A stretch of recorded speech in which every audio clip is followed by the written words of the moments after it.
March 1st, 2021, a Ronsley Vaz business podcast inspired me to write, "Every day something shows me that people don't understand they are designed for health. Every day I will write, record something to help people understand a bit more about their design." When I was a teen, a poor lifestyle led to illness. My mom had been studying a snail mail nutrition course, and remember, this was before cell phones. This was before email or electronic communication. So she flew me home and introduced me to fasting, enemas, juicing, and building diets. So fast forward a few more years to the mid-1990s when I decided to pursue my interest in nutrition. It was then that I was shown a book celebrating its 50th anniversary that has become one of my favorites and foundational to understanding the pillars of health. It is here that host health, environment, and health hack pillars intersect. Today's episode is part rant from the writings of that day in 2021, part history to give you a bigger perspective of how nutrition and relationships fit into the pillars of health. If that doesn't make sense, or if you'd like a visual on it, head to my website. I'll put the link in the show notes. As I ponder what makes man healthy, I think about Dr. Price's work, who found civilizations who lived without tooth decay and degenerative diseases, who lived on food as God made it, I wrote.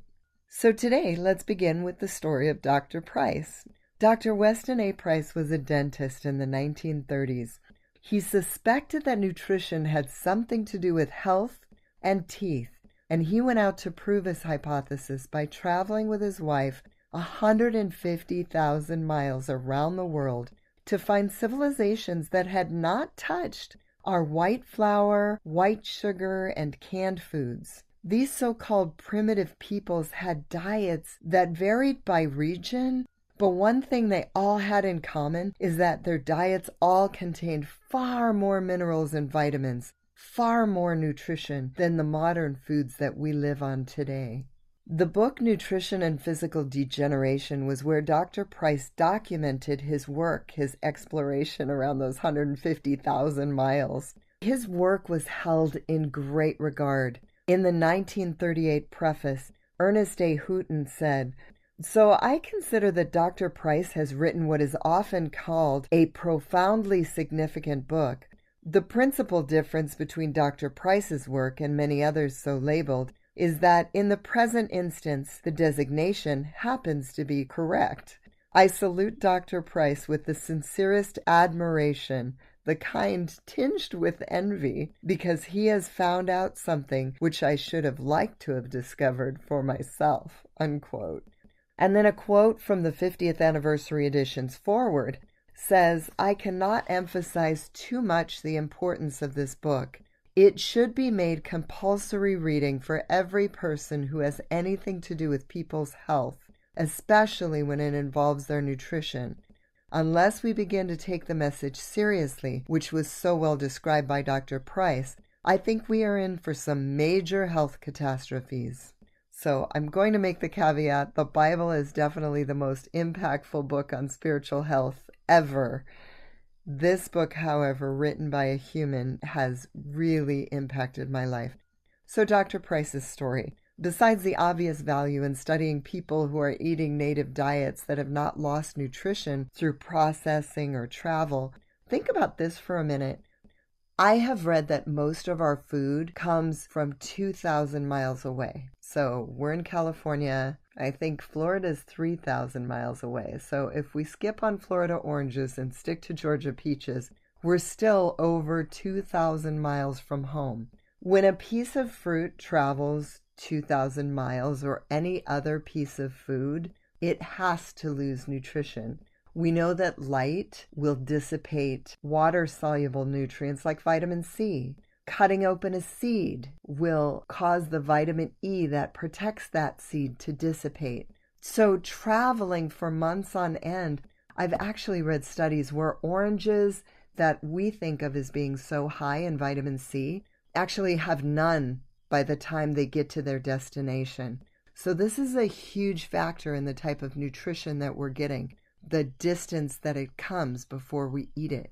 So besides the obvious value I just spoke of, I love Dr. Price's work because number one, he had a health struggle that made him more interested in helping other people with their health and making that his life's work. Number two, he put a big priority on family, which obviously is hugely important. And number three, he funded the research himself. This is more important than we realize because nowadays, I can go to a research study and it will say that it has no bias inherent because of the money that was given. And you don't do a study just because you have a few $100,000 extra in your pocket. Normally, a study is done because you want the research to eventually show a certain outcome. So listen to this quote by one of our founding fathers. Federalist Hamilton is quoted in Webster's 1828 dictionary. A power over a man's subsistence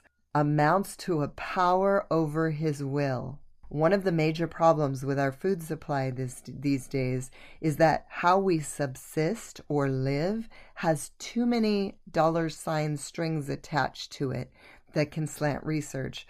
Dr. Price funded his own, so he avoids the risk that's inherent in donations funding his projects. Dr. Price was also a very determined man. His grandnephew lived in the doctor's sister's home and saw firsthand how Weston A. Price lived and tells this story of his granduncle.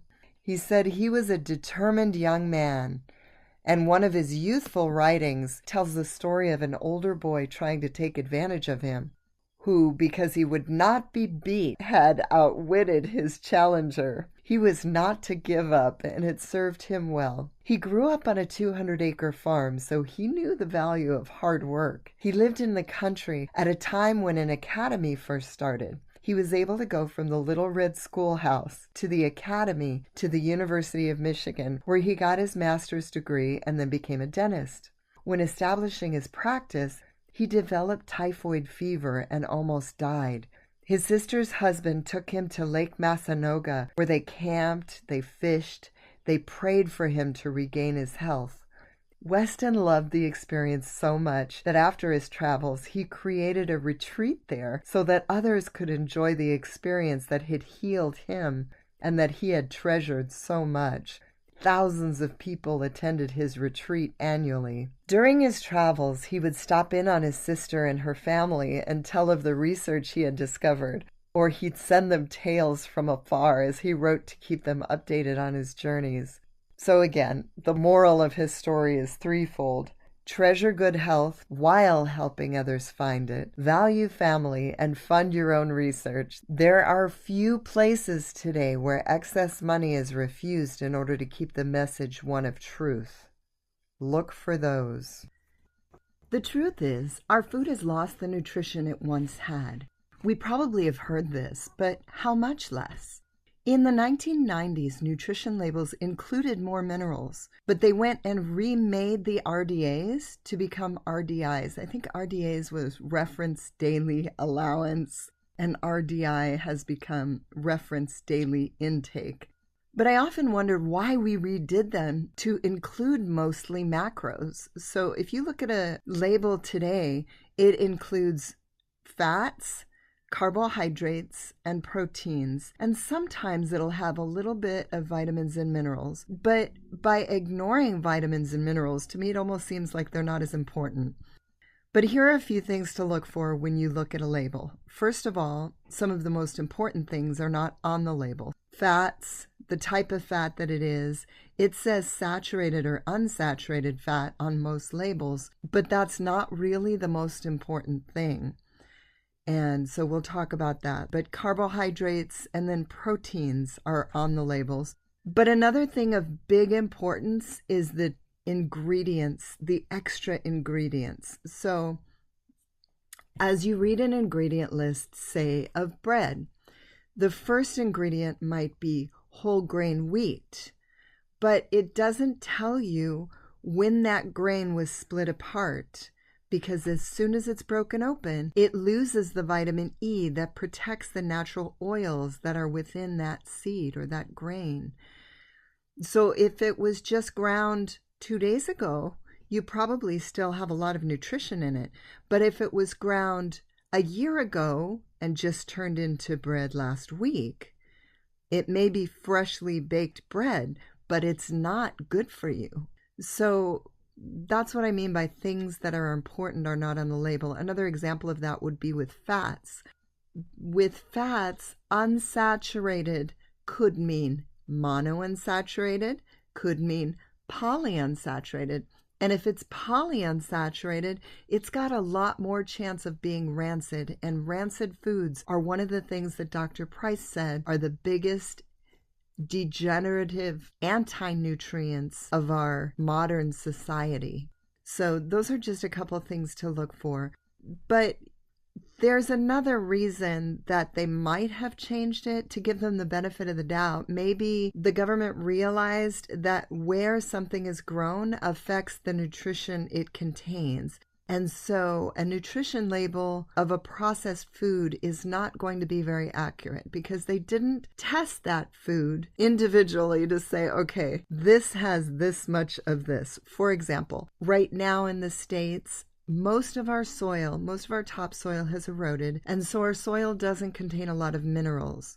Some of the minerals that we need desperately include magnesium for relaxing muscles, selenium for detoxifying heavy metals and some of the toxins that we're exposed to, and chromium, which is critical to regulating blood sugar or controlling our blood sugar. So these minerals are naturally not inherent in our soils. So it seems that it's going to be important that we supplement. Here's another example of how we don't know the nutrition that our food contains. A few years back, there were headlines in the newspaper that read, "Research shows little difference between organic and conventional." And another headline, "Don't waste your money. Organic is the same as conventional." Of course, I dug up the study to see what it really said. The abstract or condensed version did say that there was little difference between organic and conventional. But when I read the actual study, I found that those very little difference included small but important things like vitamins and minerals. Those are small, but they're very important. It turns out that growing plants without chemicals requires a healthier soil. Healthier soil makes plants healthier, allows them to uptake more minerals and vitamins, those little things that make a big difference. Healthier plants make healthier animals and healthier people, according to Sir Howard's large body of research. So one of the other reasons that nutrition has declined so much is because our soils have declined. I have a book called Composition of Foods that gives me an outline of the content in different foods. And it says that where foods are grown can make a difference.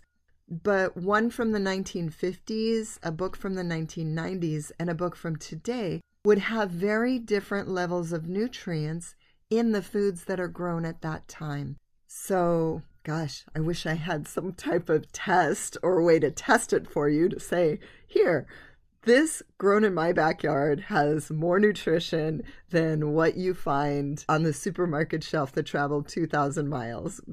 I don't have that technology, and I doubt that you do also. So what we have to do is find local sources that have a commitment. I think there are a lot of people that say that organic doesn't mean anything anymore. I like to think that's not true. I've read the organic law. I realize that there's a caveat in there that if organic seeds are not available, that conventional seeds can replace those seeds, which is so wrong on so many levels, because if we're going to believe that a label says something, it needs to be what it says it is, and we can't be promised that. The truth is, we need to know the heart of the company that we're purchasing from. And this is one of the reasons that I really push local. And I want to encourage you, find a place locally that sells eggs. Maybe you've got a neighbor down the street that you've been hearing their roosters crow. Knock on the door, ask them if they possibly have eggs that they'd be willing to sell. Not only will you find that you might meet a great neighbor that you didn't know you had, But you might have an amazing source of eggs that will give you more nutrients, like omega-3s are found to be greater in pastured eggs. Knowing the commitment of the person growing the food just makes a big difference. There's a little market. It's not even a market. It's a little roadside stand off a back street by my house. Well, it's not even that close to my house. I have to plan to go there.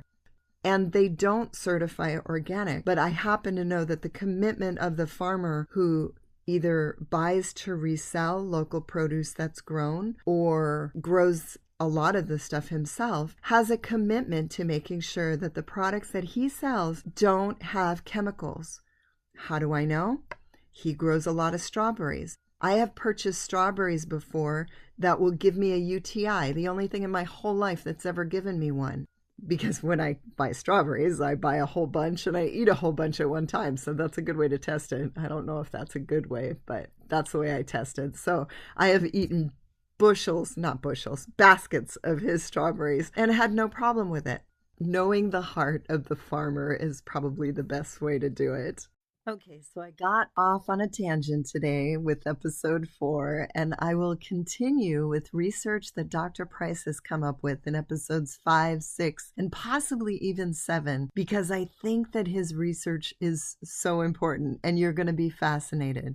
So stay tuned, like, subscribe, tell your friends about the podcast, and I look forward to seeing you next week. Be sure to listen to part 2. Is your food tired from traveling?